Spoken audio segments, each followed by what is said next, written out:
semuanya, berjumpa lagi bersama aku di Prediksi Nababan. Gimana kabar kalian guys? Semoga kalian sehat selalu dan selalu lindungi dengan Tuhan ya. Oke guys, di videoku sebelumnya sayang sekali kita gagal JP kan. Ini udah ketiga minggu ya kan, bosan juga aku kalah-kalah terus nih ya kan.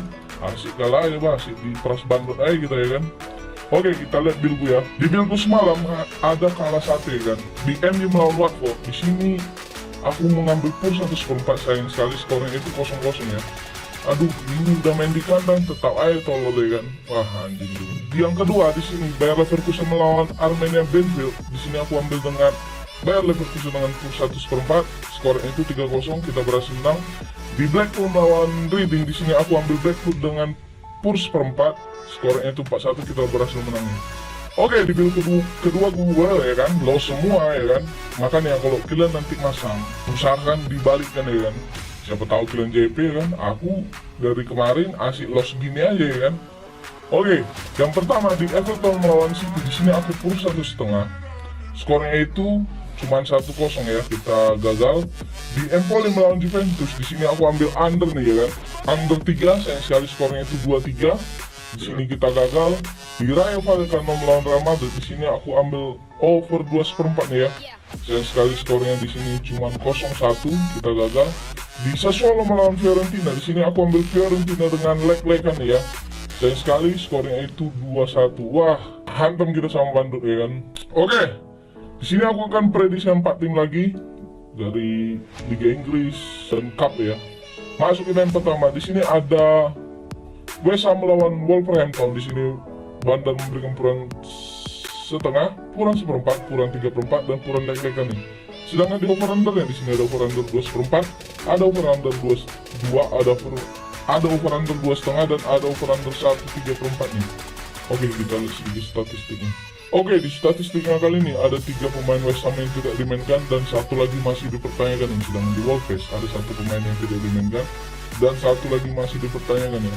Di pertandingan head-to-head mereka, dalam 5 laga terakhir West Ham dia berhasil mendapatkan 2 kali seri, 2 kali kemenangan dan 1 lagi kekalahan ya. Sedangkan di Wolves dia berhasil mendapatkan 3 kali kekalahan dan 2 lagi seri ini. Di pertandingan head-to-head mereka di sini lebih diungguli Wolves ya dengan 3 kali kemenangan dan 2 lagi kekalahan ya. Di klasemen mereka, di sini West Ham ada di peringkat 6 sedangkan Wolves ada di peringkat 8 ya. Oke, kembali kita ke odds. Oke, di oddsnya kali ini untuk laga kali ini aku lihat di sini di puran 1/4 dan puran leg-legan ya. Di sini memang West Ham yang ungguli kan. Ketika puran setengahnya dan 3/4, di sini lebih diungguli Wolverhampton Niches ya. Kemungkinan besar ini ball positionnya dimenangkan oleh Wolves ya, karena di leg-legan dan puran 1/4-nya ya. Tapi untuk di handicapnya sendiri atau di puran setengah, di sini West Ham yang unggul ya. Di sini Wolves yang unggul ya. Kemungkinan besar di sini untuk mendapatkan selisih 1 kayaknya cukup sulit nih bagi West Ham. Jadi untuk di handicapnya aku lebih milih di West Ham saja ya, karena ini main di kandang West Ham kan. Nggak mungkin West Ham nggak bisa balas di pertandingan head-to-headnya. Kemungkinan besar ini bisa selisih 1 dari Wolves ya kan. Oke, sedangkan di over-under ya, kemungkinan besar aku mengambil di over ya. Karena apa? Over 3/4, over 2, bahkan over 2/4 saja. Di sini dia hampir mendapatkan odds ya. Kemungkinan besar ini bisa terjadi 2 gol. Kenapa? Karena di odds 1/3/4-nya, di sini sudah mendapatkan K yang cukup lumayan besar ya. Kemungkinan besar ini bisa terjadi 2 gol minimal ya. Oke, masuk kita yang kedua. Di sini ada English Liga Cup ya. Ini ada Liverpool melawan Chelsea. Di sini mainnya netral nih. Di sini Bandar menyediakan puran di 1/4, puran setengah, puran leg-legan dan puran 3/4 nih ya. Sedangkan ada over-under di sini ada over-under 2/4, ada over-under 2,5, ada over-under 2 dan ada over-under 2/3/4 nih. Oke, kita lihat sedikit statistiknya. Oke, di statistiknya sendiri di sini ada 1 pemain Chelsea yang tidak dimainkan, sedangkan di Liverpool ada 1 pemain yang tidak dimainkan, apalagi ini pemain inti ya di Liverpool. Dan 1 lagi masih dipertanyakan nih. Di pertandingan head-to-head mereka, dalam 5 laga terakhir Chelsea dia berhasil mendapatkan 5 kali kemenangan ya.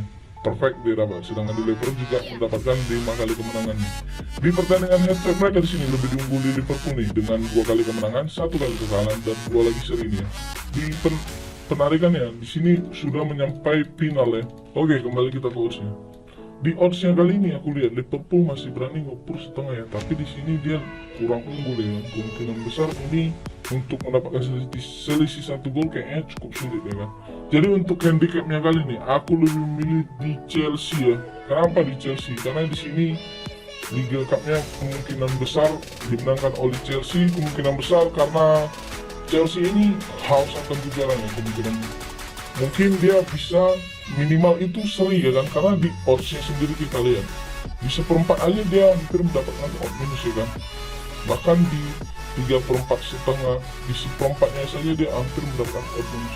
Kemungkinan besar di sini untuk ball position ya, di sini bisa imbang-imbang ya kan. Jadi untuk handicapnya aku lebih memilih Chelsea tahan seperempat, sedangkan di over under ya aku lebih memilih di under nih. Kenapa di under? Karena biasanya kalau udah sampai final aku lihat ya kan, lebih sering terjadi under daripada over ya kan. Apalagi pialanya piala bergengsi, kemungkinan besar ini mereka saling nyerang tapi susah untuk mendapatkan gol ya.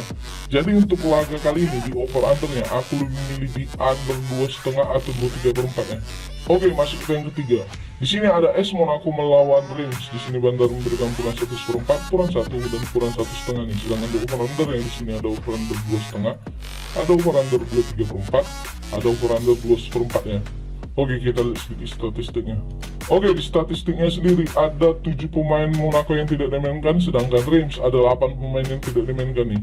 Di pertandingan head-to-head mereka, dalam 5 laga terakhir Monaco dia berhasil mendapatkan 3 kali kemenangan dan 2 lagi seri ya. Sedangkan di Reims dia berhasil mendapatkan 1 kali kemenangan, 3 kali kekalahan dan 1 lagi seri ini. Di pertandingan head-to-head mereka di sini lebih diungguli Monaco nih dengan 2 kali kemenangan dan 3 lagi serinya. Itu pun menangnya hanya selisih 1 gol ya. Di klasemen ya, di sini Monaco ada di peringkat 6, sedangkan Reims ada di peringkat 14 nih ya. Oke, kembali kita ke odds. Oke, di odds yang kali ini di sini Monaco cukup besar ngepur ya, ngepur 1, 1/4 dan 1,5. Di sini menurut aku bisa dimenangkan Monaco ya, karena apalagi ini main di kandang Monaco ya, kemungkinan besar dia kalau menang di laga kali ini dia bakal bisa masuk ke Europa League ya minimal. Jadi untuk di sini aku lebih baik memegang di handicapnya pur Reims dengan 1, sedangkan di over under ya aku lebih memilih di over nih ya. Kemungkinan besar Reims juga butuh poin ya kan, karena dia itu dekat dengan zona degradasi nih.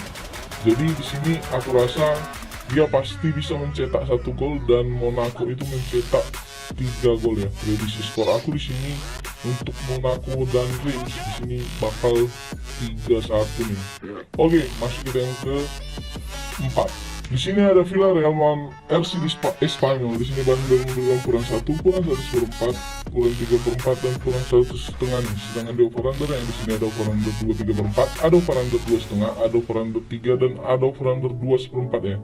Oke, kita lihat sedikit statistiknya. Oke, di statistiknya kali ini ada 3 pemain Villarreal yang tidak dimainkan dan di Espanyol ada 3 pemain juga nih yang tidak dimainkan.